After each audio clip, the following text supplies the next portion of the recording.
This week, we watched our leaders in Washington scurry around to cobble together a deal in order to avoid a government shutdown. This, of course, coming less than a month after the longest-ever shutdown in American history resulted in scores of federal employees struggling without paychecks, national parks and valuable scientific research put at risk, and airport security lines grinding to a halt. News reports indicate that a deal has been struck for an appropriations bill to keep the government open. Here's where things stand. As of writing, President Donald Trump is planning to declare a national emergency to redirect an additional $6 billion in funds for a border wall. Democrats have vowed to challenge that, and the whole deal could yet fall apart. But the most important question we should ask has nothing to do with the specifics of those moves listed above. It's this: how did we get in this mess in the first place? In other words, why are we managing the federal budget with gigantic last-minute bills?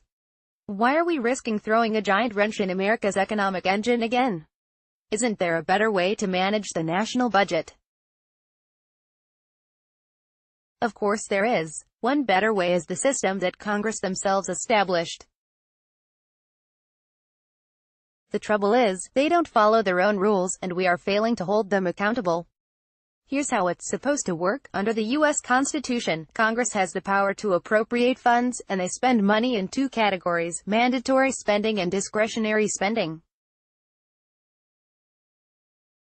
Mandatory spending is enacted by law and can continue without needing a specific appropriations bill. Examples include Social Security, Medicare, Medicaid, and other entitlement programs. Discretionary spending, on the other hand, requires a specific act of Congress to appropriate the funds. With some rare exceptions like certain military procurements and housing programs, the vast majority of discretionary spending items require an annual appropriations bill.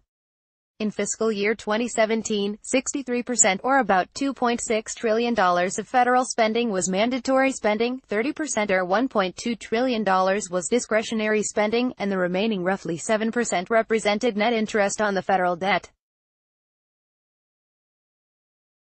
Image: U.S. Congressional Budget Office. It's the 30% of the budget constituting discretionary spending that can trigger the need for a government shutdown. The process for managing discretionary spending was established by the Congressional Budget Act of 1974, which has been amended several times, but the fundamental procedures have not changed. Congress must pass an appropriations bill for every subcategory of discretionary spending. Currently, there are 12 required subcategories, 12 appropriations subcommittees for each of these in both the House and Senate: Defense, Homeland Security, Interior and the Environment, Transportation and Housing and Urban Development, etc., and Congress is supposed to pass 12 appropriations bills. That's what they're supposed to do. Congress does have the power to combine those 12 appropriations bills into one or more omnibus bills, but they are required to approve appropriations for all 12 subcategories of discretionary spending by the end of the fiscal year, which falls on September 30th every year. If they fail to meet that fiscal year deadline, the federal government goes into shutdown unless they pass a continuing resolution authorizing expenditures of the funds. In the years since the Congressional Budget Act of 1974 was signed into law by President Richard Nixon, Congress has managed to pass all their required annual appropriations bills by the deadline only 4 times: 1977, 1989, 1995, and 1997. Some years they have been able to finish some of the appropriations bills on time and relied on continuing resolutions for the others, but they haven't passed a complete budget on time in over 20 years. Instead, we end up with the pattern we're in again this year: one of missed deadlines, continuing resolutions, and then behemoth omnibus bills passed with little review. Remember, these are the rules and procedures that Congress wrote for themselves. News broke this week that our national debt had hit a new high of $22 trillion. Again, that's a huge number with 12 zeros, $22 trillion. Maybe we should start writing out these gigantic debt numbers to drive the point home. A major contributing factor to this enormous debt is the sloppiness with which Congress has managed its budget process.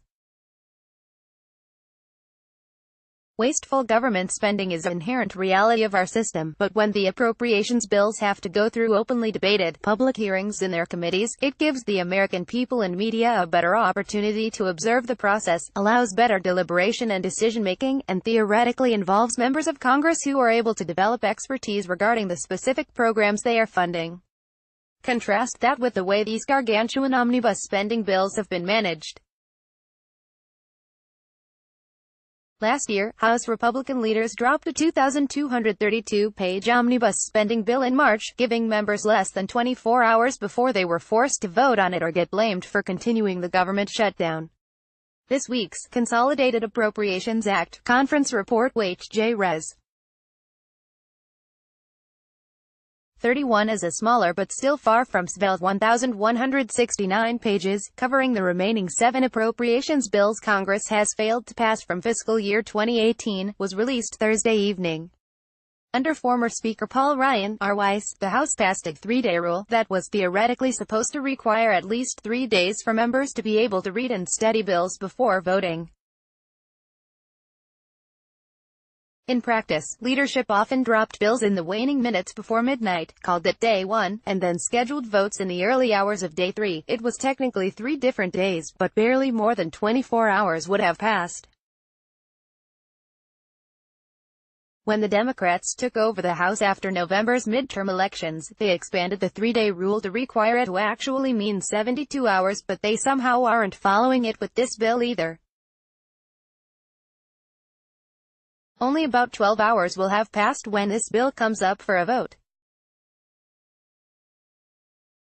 FreedomWorks has graded this bill as a key vote no, issuing a statement on Friday from their president, Adam Brandon, slamming the bill for spending profligately as Congress recklessly attempts to cover for itself being nearly 6 months late on doing its job. Likely fewer than 12 hours will have passed between members laying eyes on this bill and members casting their votes on it, wrote Brandon. This means that nobody will have read it and nobody will be fully aware of what is in it, but, of course, members will be told they need to support it, or be blamed for another shutdown. This is simply no way to govern. Indeed,